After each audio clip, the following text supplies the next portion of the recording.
8 dari 10 perempuan di Indonesia pernah mengalami pelecehan seksual di ruang publik. Akhir Agustus tahun lalu, Kemendikbudristek mengesahkan Permendikbud nomor 30 tahun 2021 tentang pencegahan dan penanganan kekerasan seksual di lingkungan perguruan tinggi. Peraturan yang krusial, karena saat ini kita menghadapi situasi darurat kekerasan seksual, dan sebelumnya Indonesia belum punya aturan yang memadai untuk menangani kekerasan seksual, terutama di lingkungan kampus.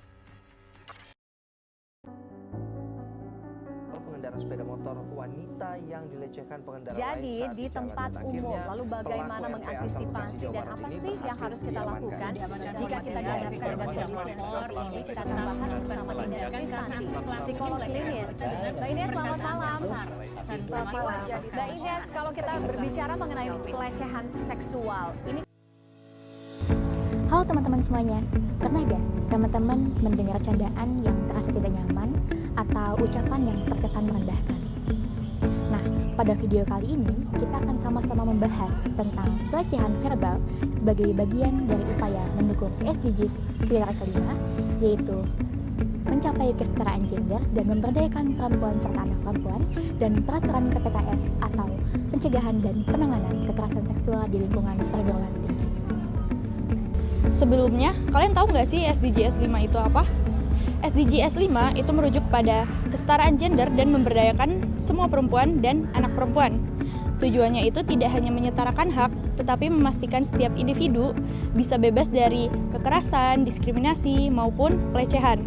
Nah, sejalan dengan itu, pemerintah Indonesia menerbitkan Permendikbudristek nomor 30 tahun 2021 tentang pencegahan dan penanganan kekerasan seksual atau PPKS di perguruan tinggi. Nah, dari situlah perguruan tinggi wajib untuk menciptakan ruang yang aman dan bebas dari kekerasan, baik itu kekerasan verbal maupun non-verbal. Pelecehan verbal adalah bentuk kekerasan yang sering dianggap remeh oleh banyak orang, padahal dampaknya bisa seperti tekanan psikologis, hilangnya rasa aman, hingga trauma. Contohnya bisa berupa komentar merendahkan fisik atau gender, siulan, ejekan, atau rayuan berada seksual, candaan seksis yang menyerang identitas seseorang. Kalimat yang cuma bercanda itu ternyata bisa menjadi luka bagi korban. Untuk mengetahui seberapa banyak kasus verbal harassment yang terjadi pada lingkungan kampus Telkom University, kami melakukan survei terhadap mahasiswa-mahasiswinya. Nah, dalam survei kami terungkap bahwa 86% responden pria mengakui pernah melihat kasus verbal harassment yang terjadi pada wanita. Dan sebanyak 75% responden wanita diantaranya mengakui pernah menjadi korban verbal harassment tersebut. Dan beberapa detail terhadap kasus verbal harassment ini seperti 51% pelaku verbal harassment diantaranya adalah korban tidak dikenal, kemudian 71% tempat kejadian berada di lingkungan kampus. Mirisnya, 100% responden wanita mengakui tidak pernah melapor kasus verbal harassment tersebut pada pihak yang berwenang. Dalam kesimpulan ini, sebagai wanita, kita harus menyadari bahwa kita membutuhkan ruang yang aman dan edukasi yang mendalam terhadap verbal harassment ini. Apa sih pencegahan dan penanganan yang bisa kita lakukan? Kita punya peran penting. Adapun beberapa hal yang bisa kita lakukan, antara lainnya yaitu edukasi diri, pelajari batasan dan bentuk pelecehan, jangan normalisasi candaan seksis.